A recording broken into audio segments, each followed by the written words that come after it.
Hey guys, and welcome back to Mad About Skin. After a quiet few years on the skincare drama front, it seems that the big brands are up to their old tricks again. Shady marketing, dodgy formulations, and backroom deals, which are just leading to a lot of hot water and criticism, which I think is being leveled at quite a number of brands right now. Now, here on the channel, I don't do sponsorships and I don't do paid partnerships. I'm not in the pocket of any skincare brand, so I can speak freely and openly on all of these topics. And what I thought I'd do in today's video is a bit of a rundown of everything going on in the skincare world right now. This is designed to give that perspective so that you guys can make the right calls when it comes to purchasing products and from brands for your own skincare routines. Sit back, relax, and let's do a big skincare update. Now in today's video, I'm going to hopefully share with you as much information as I have available on each one of these issues and topics. As always, I'm going to try and be as objective as possible because, you know, not everything is cut and dry. And really my aim here is to give you guys the information you need so you can make the right decisions for you. I want to know though, what are those decisions? Has anything you've heard in today's video impacted your views positively or negatively on any of the brands mentioned? Is there anything else you're aware of in the skincare world that maybe isn't mentioned today that you want to make me aware of? Reach down into the comment section and let me know, because honestly, my favorite time of any day is sitting down with a big mug of tea and reading and responding to each and every one of your comments. So thank you so much. As I referenced earlier, I can speak freely on all of these topics because none of the big skincare brands pay my bills. I don't do sponsorships and I don't do paid partnerships, which just means I can talk about things that maybe other people don't feel able to. If you want to support me as a truly independent voice in the skincare community, the very best way of doing so is by reaching down and giving the video a big thumbs up and a like. The more likes a video gets, the more widely YouTube will distribute it on its platform. So from the bottom of my heart, love to each and every one of you. Now, without further ado, let's cut that waffle and delve straight on in. So let's start out with a drama that isn't actually a drama, more like a clarification needed, because I've seen a lot of confusion online, and it's actually surrounding this. This is the new launch from The Ordinary. This is their Lacto PDRN 4% eye cream. I actually love this product. I did a whole review on it. I loved it so much. I'm going to dig that out and leave a link to it up there. Now, The Ordinary are coming in for quite a bit of criticism online for having a lacto, aka milk-based PDRN serum, which they're badging as vegan. And everyone online is rightly saying, how can something milk-derived be vegan? That's confusing. It's actually shady and misleading. Let me clarify this. Actually, having spoken to the brand, the lacto in here actually refers to lactobacillus ferment, so it actually has nothing to do with milk. So it can be vegan because it is a milk. Now, I think this is the case of maybe a poor choice for a title of a product, because I think you hear lacto on something and you immediately think milk. As somebody that hasn't been able to eat milk for the longest time, it always rings alarm bells in my head. I'm always like, okay, so I'm quite acutely aware of anything that has that lacto title or anything implied in that way. So that did draw my attention to this. But then, like I said, on the reverse, they say it's vegan, which did marry together. Like I said, I'm happy to clarify for this that it is entirely vegan, milk-free. I think they should have probably chosen a name that was a little less confusing. That was maybe my critique of that. But yeah, I think that's a clarification, because I'm seeing a lot of people calling them out online for this, and I think it's just a misunderstanding. Something that I made. Actually, I made the same misunderstanding when I first saw this product, so it's an easy one to make, but I think this is the case of maybe a drama going a bit far because actually it's just fundamentally a misunderstanding. The Ordinary maybe could have thought a little bit harder about the title of this product. That would be my only critique on that, but actually it's a phenomenal eye cream. And like I say, check out that video I referenced earlier if you want to know more about it. And yes, if you're vegan, if you're living a plant-based lifestyle, or you're just looking to minimize the overall number of animal-derived ingredients in your skincare routine, this could be a really good option to go for. Let's talk about what I think is the biggest issue currently going on that I haven't touched on on the channel before, and that is with Allies of Skin. Now, I love Allies of Skin as a brand. I don't know if you can see on I think it's actually hiding behind me, behind my chair, but I have so many of the Allies of Skin products. They've worked wonders for my skin. Yes, they're not the cheapest brand out there, and I am cheap. I'm drugstore to my core, so you know when I'm buying a more high-end, high-priced line, it's because it actually works and there's not a dupe on the market. I think Allies have always come out with phenomenal formulations that don't really have dupes that in existence and offer something different to what's available. And that is why I've always loved them. But to the surprise of literally everyone, about 2 months ago, their founder quit. Gave his notice in and said, look, to the board, here's my notice. I'll work the next 6 months as I'm contractually obliged to, and then I'm off. And I think that really shook everyone because Nicholas, who has been the face of Allies of Skin. He was the founder. He's built it from the ground up. To just leave like that, I think got a lot of people surprised.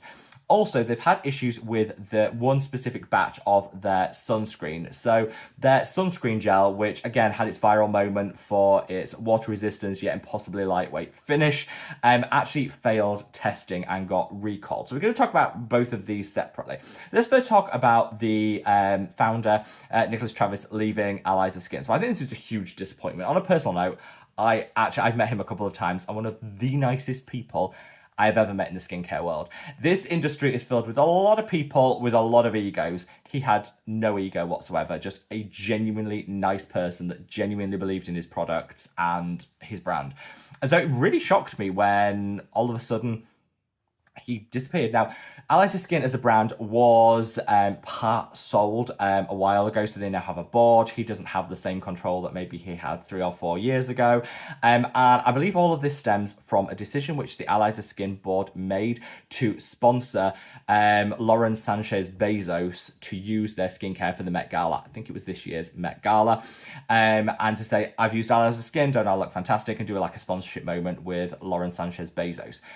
He fundamentally disagreed with that because of the positions which both she and her husband, Jeff Bezos, have taken. He's a controversial figure. I'll say no more than that. And he fundamentally disagreed with that and was quite outspoken about disagreeing with that decision. The board, I believe, decided, actually, well, their quote was, we're not a political brand. We're staying out of all of this. Which actually, do you know what? I'm just going to call that out, is absolute garbage, because you can't sponsor a political figure. I mean, Jeff Bezos, and by association, his now wife, are political figures. They've made significant political contributions, most recently to Donald Trump's inauguration. They've taken very public political stances on things, and they're multi-billionaires that are, have a lot of say in a lot of things. By nature, they're political people. Whether you agree with their politics or not is your call, but they're political people. And so to say, we're going to sponsor them to say how amazing our skincare is, and then be like, but we're not political, we're not doing politics. Well, you are. That's hot garbage. So I believe the founder fundamentally disagreed with that position, made his feelings very known, and they said, you're either with us or you're out. And he handed in his notice and off he went. I think it's such a shame, because I really do think Nicholas was the driving force behind Allies of Skin, the quality of the formulations and why the products worked so much. And I don't think it's going to be the same brand without him. I'll continue to buy the products where I think they fit my routine, but it's definitely left a bit of a sour taste. I just don't think it's going to be the same brand without him. He is a phenomenon. And I know he's coming back with another brand that honestly is going to be even better, even more fantastic, because creative minds like that don't just sit around and think, I'm done, I have nothing else to add. He's going to come back bigger and stronger with another brand, and I am honestly so excited for that. Like I say, I think it's a shame when you do sell stakes in your company. Obviously, you lose control, but I think it's a shame to see your own views and opinions, when they're strongly held, being overridden. That's a shame. And I think the Allies of Skin board, we don't do politics when you're sponsoring clearly political, like openly political people. No. And then, of course, they had the recall of their sunscreen. I think their sunscreen, it was one specific batch that was impacted where they couldn't guarantee the stability of the formula to give the length of protection that they were claiming, so they recalled it. As far as I'm aware, they followed all the requirements for a recall, so there's no issues with any shadiness around that. However, I do see a lot of criticism online of people saying they could have made it easier to claim your refund. They could have been more proactive. They could have made it easier to claim your refund. And I think that probably, especially with a luxury higher end brand, we should expect it from all brands, but I think especially when you're paying more for a product, there is that expectation that things are going to be taken care of and maybe made easier for us.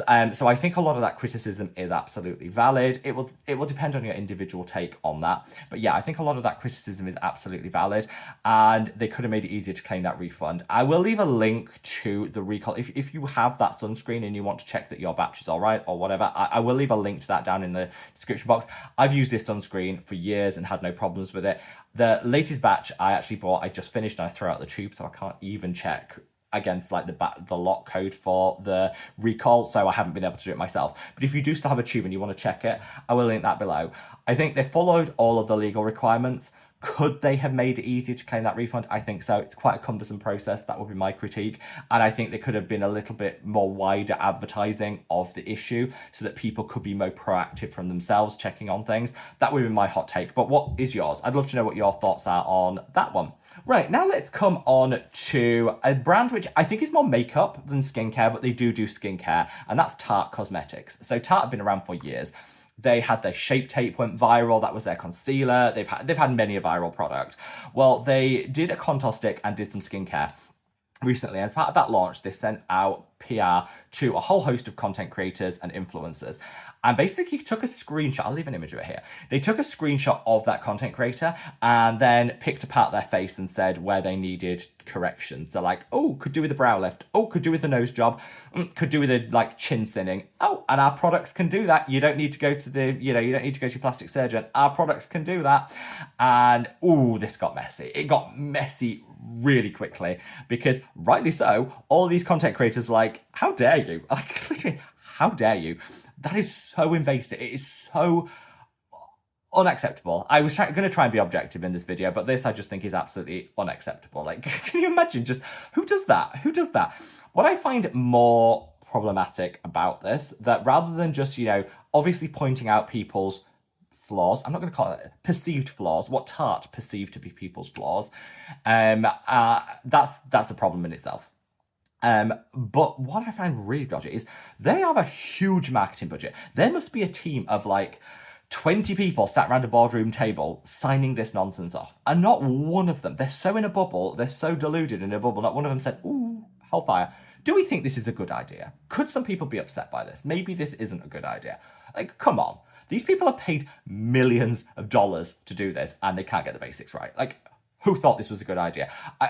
No, absolutely not. Now, Tarte have come back and said, oh, misunderstanding. What we were actually doing is saying, if you wanted to, slim your nose down, you could use our contour stick. If you wanted a brow lift, you could use our skincare to achieve it.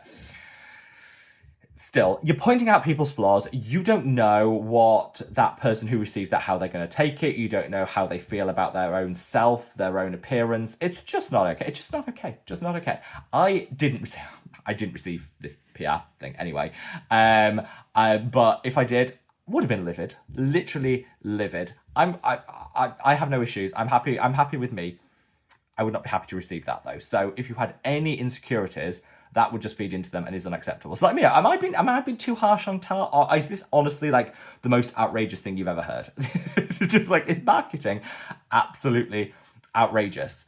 So let's move on now to numbuzin. So this is a topic that actually I wasn't aware of till a lot of you guys made me aware of. So numbuzin, actually one of my favorite Korean skincare brands. They do some of my favorite products. I think they're very innovative. I think they have a great product range. Their price points are always great. And yeah, numbuzin for me have always ticked every box. And then recently, a lot of smaller content creators have started calling them out for not paying up. So numbuzin, as with all skincare brands out there, do sponsorships, they do paid partnerships, they do like competitions, basically just to get their products noticed, get them in front of creators, get them promoted. This is not new to numbuzin. Literally every skincare brand I can think of does it. And so a lot of the smaller content creators were saying they fulfilled the brief, they fulfilled the requirement, and they never got paid. And this is something which isn't unique to numbuzin. Other brands have been accused of this, but I think it's most widespread with numbuzin, and a lot of people calling them out on Instagram, Reddit, TikTok, saying, we fulfilled our brief, you didn't pay. This, I think, is very, very complex because I don't do sponsorships and I don't do paid partnerships, as I've said. So obviously I wasn't impacted in this, and I do know how these things work because I get offered a lot of these things. So I do know how they work. And so generally there's different ways a brand can sponsor you. A brand could come to me and say, I want you to mention our new toner in 3 videos. We're going to pay you $10,000 to do that. Here's your contract. If you're happy, sign it. I'd sign it, fulfill the brief, the money gets deposited in the account. That is one way of doing it. That's a very like old style contract sign, which most with larger content creators, that's how it works. There are others that will say, we do a retainer. So I'm going to pay you $500 a month to mention our products in 4 videos every single month. That's a retainer. Every month you get that $500. You know what your commitment is, and it generally just gets direct deposited into your account. And then these other things which are called like competitions or more ad hoc sponsorship. And this generally is designed for smaller content creators that have smaller followings that are maybe new to this. And you can say, they'll run a competition and say, we're going to give away 50 prizes for the 50 content creators that create the most videos about our brand in the next month. We're going to give them each $200 and that's it. And this is where I think the issues with numbuzin lie with this style of promotion, where a lot of people fulfill the brief and said, well, according to your online leaderboard, I was like third, I should have got my $200, and I didn't. And numbuzin came back and said, well, actually, we reviewed your content. That one didn't qualify because we didn't like what you said. That one didn't qualify because the lighting was terrible. That one, I basically went through and picked apart a lot of people's videos saying they didn't meet the brief. Apparently, I didn't see it, obviously, because I don't take part in these, but a brief was communicated and they basically found a lot of loopholes in that brief to say, yeah, you're not getting paid, you're not getting paid, you're not getting paid. So I would say with this, I do think it's shady. I genuinely think it's shady because a lot of these content creators aren't, full-time content creators. They're using this to supplement their income, to support their families, this $200 would be a significant portion of a monthly or a yearly, income from, content creation for a lot of these smaller content creators. And I think that's kind of, so shady. And I don't think it's good practice. Pay up. If you're going to do it, pay up. Like, I don't agree with finding every loophole and reason not to pay. Anyway, so I think it is shady. I also feel though that it's quite challenging, this style of promotion, because there isn't a contract that's signed. If I deliver three videos as per my £10,000 agreement and numbuzin don't pay up, I take them to court and say, I have a contract, they didn't pay up, and the judge forces them to pay up. That's easy, it's old style contracting. Because there is no contract here, there's no real agreement other than good faith and good word, it's a little bit more challenging. But I think that is where it becomes even more of a problem, because when you do something of good faith, you should stick to it. This is your reputation, this is your brand, and you're not living up to it. And for the sake of $200 here or there, I personally think numbuzin have picked the wrong battle on this one. I would have just paid up and maybe learned the lesson and think, let's not do that again. If we're not getting the content out of this we want, let's not do it again. But I think pay up, because the bad press from not paying up is as far outweighed any good press that they got from a few free videos, in my opinion. What do you think? Is this a case of is this a case of numbuzin being really shady, or is this smaller content creators learning a hard lesson that hopefully they will not repeat down the line? What do you think? Personally, I think numbuzin are wrong to do this.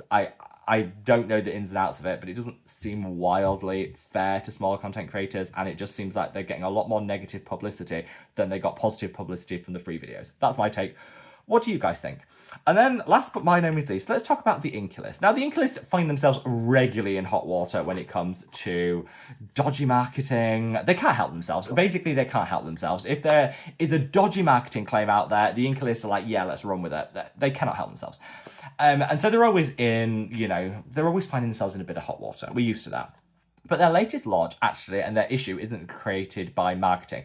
Their latest relaunch is this. This is the Inkey List Oat Cleansing Balm. As it says something new and improved. What they actually did was they had an original oat cleansing balm, which was phenomenal. They cheapened it to increase their profit margins, and it was garbage, so everyone stopped buying it. They've now come back with what they claim is the original formulation with a few positive tweaks. Back better than ever. What you remembered back then is come back and it's amazing. I bought it, tried it, it's just as good as the original. So good. I miss that product so much. And they said they've ironed out all of the problems. The packaging problem, fixed it. The separation problem, fixed it. The graininess that people reported with the original, fixed. And so everyone was really hyped. Tried it, I fell in love. Couple of weeks in, oh, look at that, it's separating again. Oh, it feels grainy again. A lot of people have reached out to the Inkey List and said, I'm having the same problems now that I did back then, and they're basically saying, it's fine, just keep using it. It's just a very meh response, which I think is getting people's backs up further, because they explicitly said everything that was wrong with the first one is fixed and we're good to go. Now, I will give them a little bit of grace to say, when it comes to an oil-based cleanser, and the intense heat, the whole of Europe is going through a heat wave right now. It is impossible to keep your products cold. And products, however well formulated, aren't designed to stabilize against that amount of heat. And so some separation, you know what? I'll let it pass. I'll let it pass because, some of that isn't necessarily the brand's fault. You could keep it in the fridge. This is something I've started doing that will help. Anyway, that I will kind of give a little bit of a pass to. But the grittiness, This is a fundamental stability problem that they didn't really address with the first batch. Now, not everybody experiences this. I think universally everyone has experienced it split and separating, like the oil coming out rather than the balm. I don't think everyone's experienced the grittiness. It's just some people. And so I think there's a bit of root cause analysis needs to be done by the Inkless to say what's going on here, specific batches, is it temperature linked? I don't know. They need to do something about this, but instead they're just saying, oh, don't worry about it. It's a very lackluster response, which I think has got a lot of people's backs up. I would say, you know, it's an £8 cleanser. You know, is this like the biggest drama to ever behold, like, befall the skincare community? Absolutely not. But I think it's just a case of, if you're going to come back and say something is new and improved and you've fixed all the problems, you kind of needed to have done that, and they haven't. Same problems, same issues that people had. You know, I've only spent £8 on this, but £8 to some people that may be on a limited budget is a lot, and they should still expect the product to work. And if the brand say they fixed the issues, they should have fixed the issues. So whilst I'm not personally that livid about this, because I just won't repurchase it, because I don't like the graininess, to some people they've invested what is a lot of money for them, and they should expect more, and rightly so. So yeah, the Inkless, once again, finding themselves in hot water by over-promising, under-delivering. A bit of a cycle, and maybe I keep getting sucked into this cycle. Maybe I'm the problem. Maybe, like, I need to say, do you know what, I just need to stop buying from them. if I always end up disappointed, maybe I need to stop buying from them. I don't know. Let me know your thoughts on that one. If you've experienced the new formula and how it's worked for you, let me know. But yeah, that's a little bit of an update on where we are with some of the issues going on. There are still a lot of other things kind of bubbling under that I've deliberately not included in this video, because I want to know more about them, see how they play through. So I will do a follow-up to this one. And I've also talked specifically about issues surrounding Anua, their azelaic acid, and Naturium, and everything going on there. If you haven't seen that Naturium one, check it out. Leave a link to it there. Definitely want to follow on with this one. Let me know your thoughts down in the comments. You know, is the world gone mad? Are we expecting too much from skincare brands, or are we not expecting enough? Should skincare brands do better? Let me know your thoughts down in the comment section below, and wherever you are in the world, guys. Stay safe, stay well, and love your skin. Take care. Bye.